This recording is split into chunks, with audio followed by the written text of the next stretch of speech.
एक समय की बात है। एक कबूतर था जो पेड़ पर एक घोंसले में रहता था। वो पेड़ एक घर की रसोई के बहुत पास था।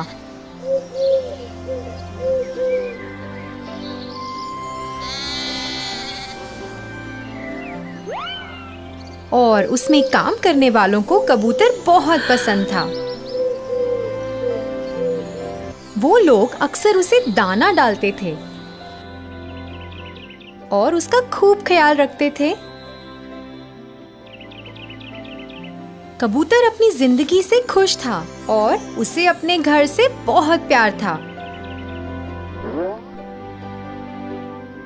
उस पेड़ के पास एक और पेड़ था जिस पर एक कौवा रहता था। वो बहुत ही आलसी था और सबको परेशान भी करता रहता था।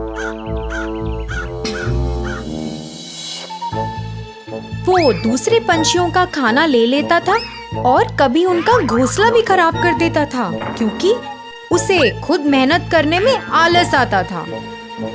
एक दिन कौवे ने कबूतर को उस रसोई से खाना लाते देखा। उसने देखा कि रसोई में काम करने वाले कबूतर के प्रति बहुत दयालु हैं और उसे भी ऐसा आराम चाहिए था। फिर एक सुहानी सुबह का दिन था जब कबूतर अपना घोंसला साफ कर रहा था और अपनी पसंदीदा धुन गुनगुना रहा था। जब वो अपने घोंसले के लिए नई झाड़ियां उठा रहा था तभी उसका पैर घास में फंस गया। वो अपना पैर निकालने के लिए बहुत संघर्ष कर रहा था। फिर अचानक उसने ऊपर उस काले कौवे को देखा।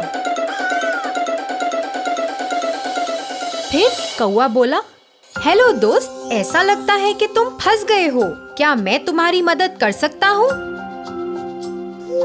कोई बात नहीं, मैं ठीक हूँ, कबूतर ने कहा। अरे छोड़ो, मैं तुम्हें बाहर निकालता हूँ।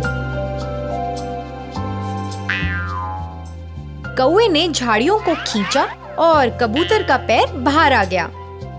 शुक्रिया दोस्त, तुम्हारा दिन खुशहाल रहे, कबूतर ने कहा। फिर जैसे ही कबूतर उड़ने लगा, कौवे ने उसे रोका। थोड़ा रुको दोस्त, शायद तुम मेरी मदद कर सकते हो। बस एक छोटी सी बेनती है, क्या हम दोस्त बन सकते हैं? फिर कबूतर बोला, हाँ, हम शायद दोस्त बन सकते हैं। अरे वाह, अब दोस्त तो सबका मिल बांट कर करते हैं। मैंने सुना है तुम्हारा घोंसला बहुत बड़ा और सुंदर है। चलो वहाँ चलते हैं, कौवा बोला। कबूतर थोड़ा हिचकिचाया मगर मान गया। दोनों उड़ चले। जब कौवे ने घोंसला देखा वो बहुत खुश हुआ। कौवे को उस घोंसले में बहुत आराम मिला और उसने पूरा लुत्फ उठाने का सोचा। कबूतर ने उसे वहाँ रहने को और साथ में समय बिताने को कहा जिससे वो खेलकूद और लोगों के बारे में गपशप कर सकें। पर जब खाने का समय हो गया, कौवे को अपने लिए खाने की तलाश करनी थी और अपना ध्यान रखना था। कुछ दिन बाद कौवा बहुत ही परेशान हो गया। जब वो कबूतर को अपना सारा खाना खुद खाते देखता, वो चाहता था कि कबूतर उसके लिए भी खाना लेकर आए, पर ऐसा ना हुआ। कौवा मांस खाना चाहता था मगर कबूतर तो रसोई से सिर्फ दाने लेकर आता। कौवे से इंतजार नहीं हुआ और उसने तय किया कि वो खुद रसोई में खाना लाने जाएगा। एक दोपहर वो चिमनी से नीचे रसोई में गया। उसे मच्छी बनने की खुशबू आई और वो रुक ना पाया। उसने थोड़ा सा चखा और फिर थोड़ा और। फिर वो लालची हो गया और सारी मछली खाना चाहता था। इसी दौरान वो थाली जमीन पर गिर गई। घर के लोगों ने आवाज सुनी और भागते हुए रसोई में आ गए।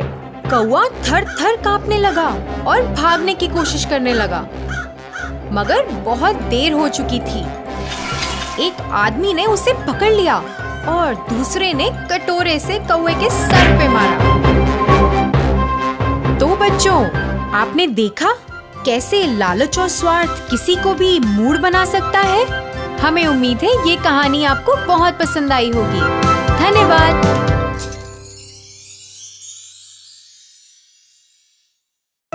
हेलो बच्चों, हमारे चैनल पर आपका स्वागत है। आज हम आपके सामने लेकर आए हैं एक नई कहानी। तो शुरू करें। एक समय की बात है। एक गांव में एक ऋषि रहते थे। एक कौवा वह ऋषि के पास रहता था। वह बहुत सुंदर और सफेद रंग का था। एक दिन ऋषि ने कौवे को अमृत के बारे में जानने का आदेश दिया। कौवे के जाने से पहले ऋषि ने कौवे को सूचित किया और कहा, अमृत के बारे में सिर्फ तुम जान सकते हो। तुम्हें अमृत बिल्कुल नहीं पीना, नहीं तो इसका परिणाम तुम्हें ही भुगतना पड़ेगा। यह सुनने पर कौवे ने ऋषि को आश्वासन दिया कि वह यह अमृत नहीं पिएगा और उसके बारे में जानने के लिए निकल गया। 1 साल की खोज और मेहनत के बाद कौवे को आखिर अमृत के बारे में जानकारी मिली। कौवा अमृत देखते ही रुक ना पाया और उसे पी गया। अमृत पीने के बाद उसे अपनी गलती का एहसास हुआ। कौवा ऋषि के पास गया और सब बताया। ऋषि बहुत गुस्सा हुए और कौवे को कहा कि उसने अपनी अशुद्धता से अमृत की पवित्रता को मिटा दिया है। आज से सब लोग तुमसे नफरत करेंगे।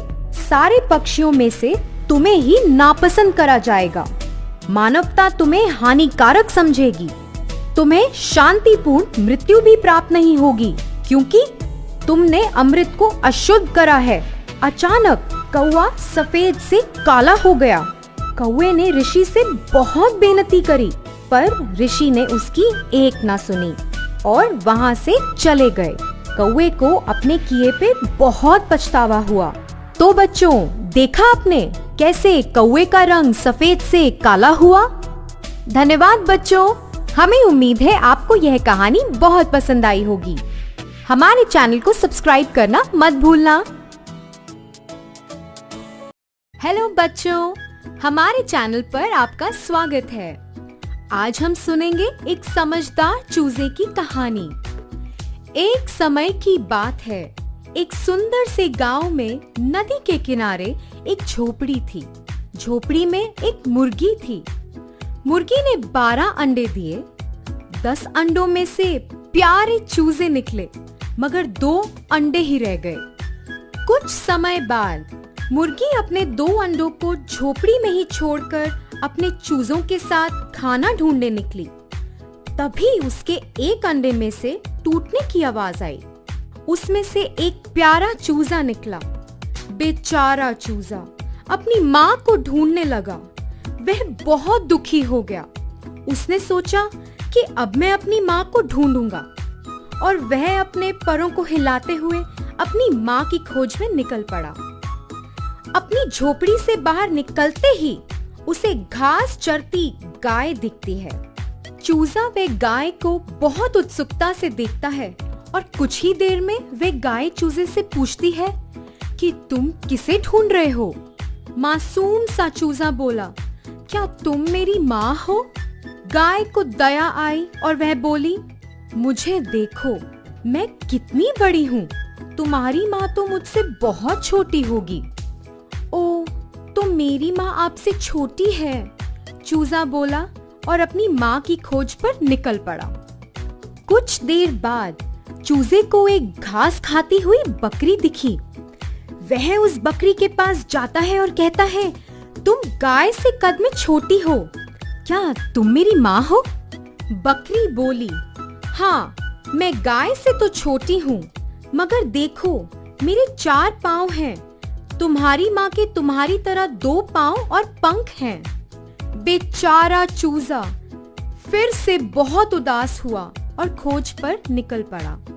कुछ देर चलने पर उसे काय काय की आवाज आई। वह था एक कौवा। चूजे ने बकरी की कही बात याद की और कौवे से पूछा, तुम्हारे 2 पैर और पंख हैं, क्या तुम मेरी माँ हो? कौवा बोला, हाँ, मेरे 2 पैर और पंख हैं, पर मैं तुम्हारी माँ से ज्यादा ऊपर और बेहतर उड़ सकता हूँ। और तुम्हारी माँ का कद मुझसे बड़ा है और उनके पाँव भी मेरे पाँव से बड़े हैं और वह काएं काएं नहीं करती। चूजा बहुत नाराज हुआ और कौवे को उसे देखकर दया आ गई।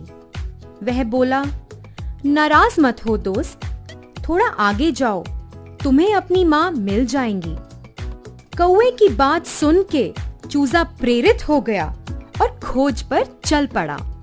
फिर उसे क्वैक क्वैक करती हुई बतख दिखी, जिसे देख के चूजा बहुत खुश हुआ। वह माँ माँ चिल्लाता हुआ बतख की ओर दौड़ा। बतख यह देख के हैरान रह गई।